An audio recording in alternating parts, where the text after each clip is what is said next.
আজকে আমরা জানব বাংলাদেশের মহাকাশ সংস্থা স্পারসাইয়ের গল্প। এটি কি করে, কেন গুরুত্বপূর্ণ, আর 2025 সালে এসে কি নতুন হচ্ছে। স্পারসাইয়ের পূর্ণরূপ হলো space research and remote sensing organization. এটি প্রতিষ্ঠিত হয় 1980 সালে, কিন্তু বাংলাদেশের মহাকাশ যাত্রা শুরু হয়েছিল অনেক আগেই।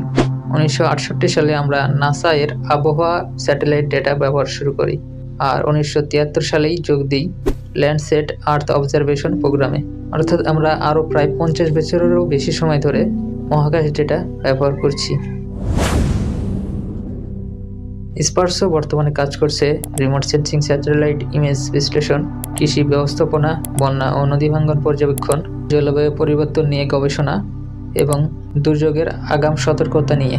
সংস্থাটি এখন মিনিস্ট্রি অফ ডিফেন্সের অধীনে পরিচালিত হচ্ছে। মহাকাশ থেকে পাওয়া ছবি বিশ্লেষণ করে স্পারসো জানায় কোথায় বন্যা হতে পারে, কোন জায়গায় নদীর ভাঙ্গন বাড়ছে, কোন অঞ্চলে খরা বা ফসল কম হবে, সমুদ্রে কোথায় উত্তাল, আর সাইক্লোন কোন পথে আসতে পারে। এই তথ্যগুলি সরাসরি মানুষের জীবন বাঁচাতে, কৃষি উন্নয়ন করতে এবং দেশের পরিকল্পনা করতে সাহায্য করে। এবার আসি ভবিষ্যতের দিকে। 2025 সালে বাংলাদেশ একটি আন্তর্জাতিক চুক্তিতে যোগ দিয়েছে, আর সেটি হলো আর্টেমিস অ্যাকর্ডস। এটি মহাকাশের শান্তিপূর্ণ ব্যবহার, গবেষণায় স্বচ্ছতা, সহযোগিতা এবং নিরাপদ স্পেস এক্সপ্লোরেশন নিশ্চিত করা একটি আন্তর্জাতিক কাঠামো।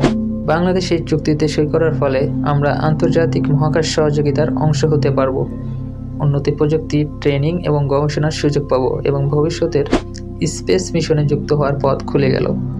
স্পারসোর ভবিষ্যৎ পরিকল্পনার মধ্যে রয়েছে নিজস্ব আর্থ অবজারভেশন স্যাটেলাইট তৈরি, মহাকাশ প্রযুক্তিতে আরও গবেষণা এবং বিশ্ববিদ্যালয়ের সঙ্গে যৌথ মহাকাশ প্রকল্প গ্রহণ করা।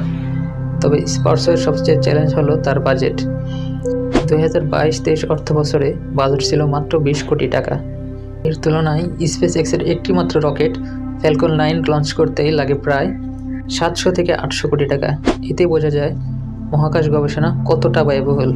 তবুও এই সীমাবদ্ধতার মধ্যেও স্পারসো যে কাজ করছে তা আমাদের দেশের জন্য অত্যন্ত গুরুত্বপূর্ণ ও মূল্যবান।